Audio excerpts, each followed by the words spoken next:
এটা কত রাখবা লাস্ট?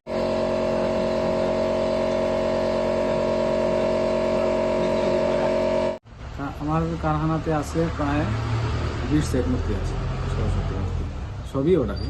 সর্বোচ্চ রেট আছে 30,000 টাকা, সর্বনিম্ন আছে 2,000 টাকা। অন্যান্য বছরের তুলনায় এবার কাস্টমার কম আছে, ঠিক আছে। অন্যান্য বছর তো গেছে এবার প্রায় 50-60 জন বানাইছে ছোটো বড়, কিন্তু এবার ছোটো তো নাই, সব বড়। এখন আছে আমার এখানে 3 জন আছে। এটা দিয়ে সংসার চলে? হ্যাঁ, কত বছর যাবত এই পেশার সাথে যুক্ত? 15 বছর। আমি তো সব মূর্তি তৈরি করি, সিমেন্টের মূর্তিও তৈরি করি। সরস্বতী মূর্তি তো খের, বাঁশ, সুতলি, লোহা, কাঠ, তারপরে তো রং টং তো আছেই।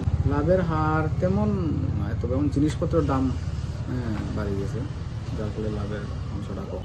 কিছু তো আছে আমার কাছে যে বেবি সরস্বতী, বেবি মূর্তি, সরস্বতী মূর্তি।